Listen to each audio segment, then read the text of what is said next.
Every show. Where's the truth? And the truth be told. Hey, y'all. Hey, Chad. Hey, who that is?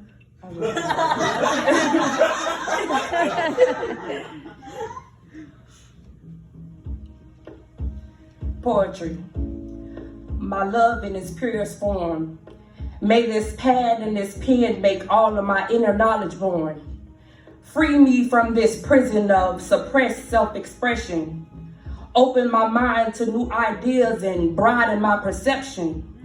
I understand that everything isn't black and white.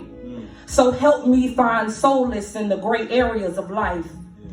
Fill me up with passion and make me more sensual, intellectual, a sapiosexual. Make me laugh from the relatability found in these metaphors and similes. May my tears serve a purpose from the connection to every word spoken. Poetry, you are my strength. You give me the ability to speak without fear, to profess without care of negative ramifications. You've taught me patience and how to cope through every word that I've wrote and every poet that has spoke to my soul. I pay homage because I know it's not easy to let certain words leave your lips because someone else may need it. Sometimes poetry feels like being filled and depleted at the same time. Roller coasters of emotions. One moment you're laughing and then you're crying. But these are the feels that I need to keep me at homeostasis. Different faces on stages, telling stories that move me to grow. This is more than a show. Poets take mics in front of others and literally release their soul. Poetry is so much deeper than words, so much deeper than most think, but some have the desire to know. And for those, different faces take stages and use words to paint pictures. Some poets are concrete in their approach and others are a little more clever. And a real poet knows that neither is better, just different, with different experiences and different ways in which we choose to convey our messages. Poetry, love in its purest form. May you continue to guide me into properly putting my thoughts into poems. Embrace me in your arms if I'm ever discouraged. Through you I am nourished, empowered.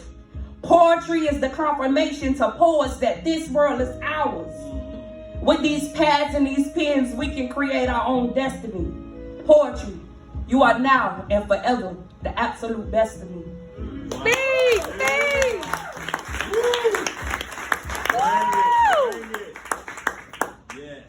So, hey y'all. So for those who don't know, I am Tasha Bags. I currently stay in Jacksonville, but I am from Sarasota, Florida. I want to thank the poets that went before me, and I want to thank y'all for being here. Like, I'm just so thankful to be here. So, like I said, I'm from Sarasota, and growing up, I really can't say that I really had a connection to the community like that, because I was always in the house. But, good thing. No, anyway, because my daddy really be wanting this to be his show. This is my show. But yeah, so I'm thankful for people like Mel and Newtown Alive that really teaches us the history of Sarasota, because I've learned so much through Mel. So I ain't gonna do too much talking. This next poem is called Where I'm From. I'm from church pews on a car porch, 5 blocks from the D-boys, many of which I wouldn't know exist until later on in life. I'm from isolation, guys, as an attempt to protect me from life's temptation. I'm from 3 a.m. whipping sweet potato pies with granny saying my prayers with freshly greased ponytails wrapped up in pennies. I'm from being told about the predators outside but silenced about the ones within. From you can't stay the night at anybody's house because your cousins are your only friends. I'm from Easter speeches and preachers that speak in dialects that I could barely understand. Come on. From matriarchs being leaders due to the scarcity of responsible men. I'm from barefoot races on lava hot concrete and bloody scraped knees due to playing in the street. I'm from Doodoo Brown and Daisy Dukes, Two Live Crew and Uncle Luke. I'm from tough love and forced self-sufficiency. I'm from a place that exists now, only in my memory. That was goosebumps there. Goosebumps. All right, so I was raised by my grandmother. My grandmother had 10 kids. She had 5 boys, 5 girls, and so I had a lot of cousins. And probably about 6 months ago, one of my cousins called me at probably like 3 o'clock in the morning. And it was crazy because one girl, why are you calling me at 3 o'clock in the morning? And this is a cousin that I don't really talk to, but she had something heavy on her heart and she wanted to talk to me. So we talked for a really long time. And during the conversation, she just kept saying, cousin, but cousin. So I ended up writing a poem called Cousin. And while I do this poem, I want y'all to pretend like y'all my cousins tonight, okay? Just for y'all too. All right. Cousin, I said a prayer for you last night. For your every dream to come true and for the only energy that surrounds you be bright. A complete illumination providing a clear vision of your greatness. I've had the pleasure of seeing your patience, but now it's time for your blessings to overflow. Your grandeur is more than a subtle glow. It's more like leaving the triple stages of darkness. Simply put, you are the light.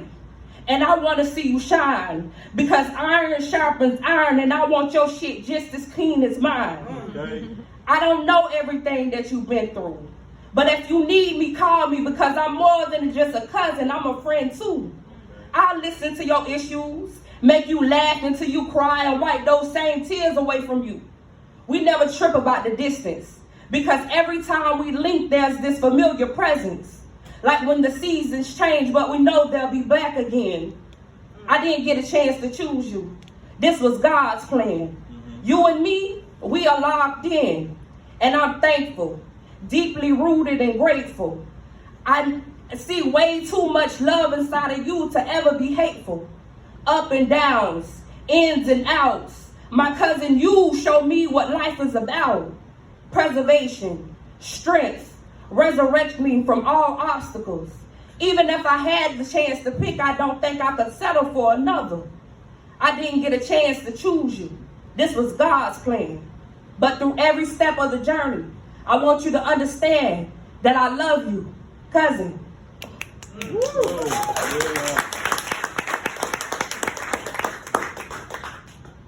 And y'all, I don't remember none of these. Can I get my water? Yep. Yeah, I can't sit up here. I'm her sister. Why the whole family want this to be that short? Hey, darling. I'm Ridiculous. All right. I'm having a ball. So these next 2 pieces, these are dedicated to my grandmothers, my daddy mama and my mama.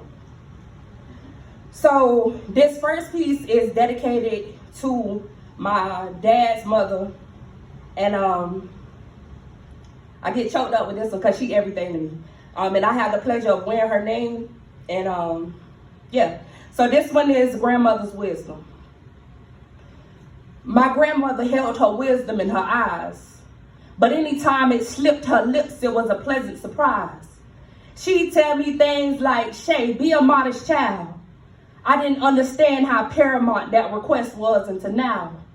A woman of little words, but her presence was felt. Lately, I'm seeing more and more of her in myself. I thrive in silence and I pray more than I slumber. Souls transitioning daily and I'm preparing for my number. My grandmother didn't laugh often, but when she did, I would join. Not because I understood the reason, but I loved her joy. In hindsight, I realized many of those laughs were actually pain. Sometimes supplementing laughter with, sometimes supplementing tears with laughter helps you through the day. She passed in 2009 and things have drastically changed. I find comfort in my belief that she was too good for the world of today. My grandmother was a simple woman. Her most prized possession was her Bible. My spiritual connection to her is detrimental to my daily survival. 10 offsprings reared down to great-great-grands, calm in her speech but ferocious in her stance. She never had to beat me. Power resided in her tone. I knew exactly when it was okay to push issues and when to leave well enough alone. Now that she's gone and I struggle to be strong, now my number one goal is to make her soul proud until God calls me home. My grandmother held her wisdom in her eyes. I wish I understood then the story behind the tears she would cry.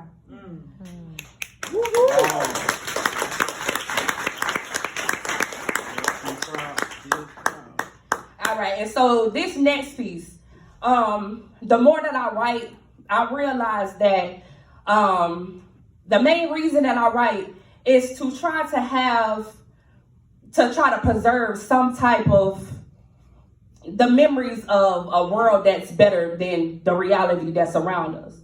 So I remember when I was coming up, like families was a lot more close knit than they are now. And a lot of those families, if you look at those families, there's a significant piece that's missing.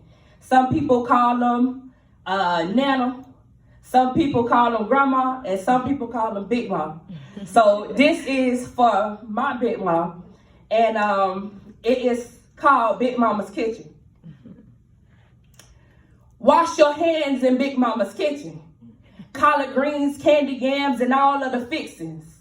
Big Mama worked her fingers to the bone cooking on that stove. Aroma smelling so good, there's no doubt this house is a home. Servings are abundant so you can eat as much as you can. But Big Mama gonna raise sand if you don't wash your hands. Cleanliness is next to godliness, especially concerning these groceries. You can't eat at everybody's kitchen, but Big Mama's is where you want to be. Turkey wings smothered in gravy, cabbage, macaroni, and cheese. The only thing better than the food is the connection with family. Year-old feuds have been diffused in Big Mama's kitchen. I've gotten good news in Big Mama's kitchen. Laughs, hugs, and love running deeper than the pan. But don't touch nothing if you ain't washed your hands. Food so good it's easy for your eyes to be bigger than your appetite. But if you put it on your plate, you know you gotta eat it, right? My grandmama on my daddy's side used to say want for waste equals want for want. So don't say that you want something if you really don't. Big Mama's kitchen, the keepsake of old principles and traditions. I feel what the world would look like if we were to lose Big Mama's kitchen. No more finger licking, limitation to wisdom. Maybe that's why so many young people are killing, because they never got a chance to experience Big Mama's kitchen. Come on!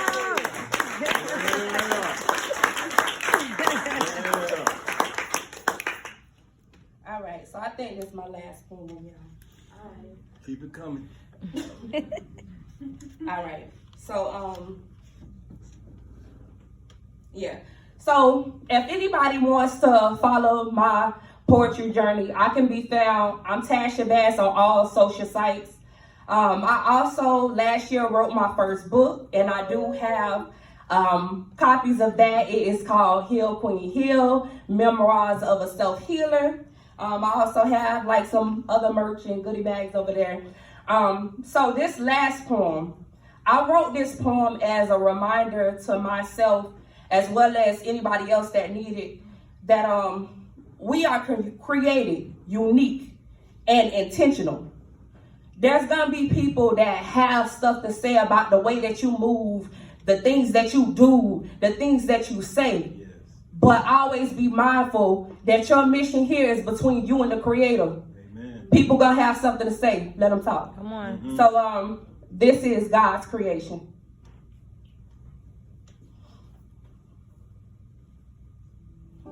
Mm, mm,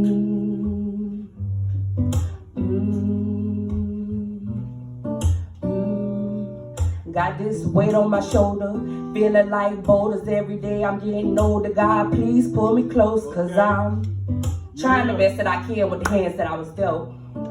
Learning life's lessons while having grace for myself. Going through the same cycles over and over, wondering why I can't get it right. Then God pulled me close and told me, baby, this is life. Trials, tribulations, strife. And if you really want to get it right, be the light.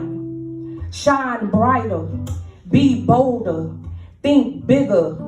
I trust in you just as much as you trust in me.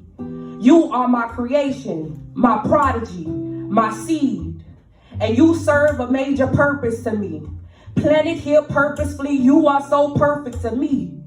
So I watered you with precision. And I assigned you your own mission. A personal contract between you and I that cannot be scrutinized from the outside. And I've equipped you with everything you need, not just to survive, but to thrive. So focus and realize I'll always be by your side. Through the lows and the highs, the laughs and the cries, the hellos and goodbyes, I will never leave you. There might be times where I'm silent, but this is solely to teach you self-sufficiency. 100% acceptance of your own capability. An extension of me. You are everything I always knew you would be. After all, I created you. I could never berate you or forsake you. My only goal is to take you to your highest elevation. It's always funny to me that I know exactly what you're gonna do before you do it. But I always find myself amazed by your execution. You, my child, are a job well done. You are the one. There could never be a duplication. My relationship to you is the epitome of reciprocation. You've honored me and held true to my promise. You've tried your best to be honest in a world where it wasn't required. You'll never expire, but one day you will transcend. I've raised you to new heights in this life, and yet and still you'll rise again.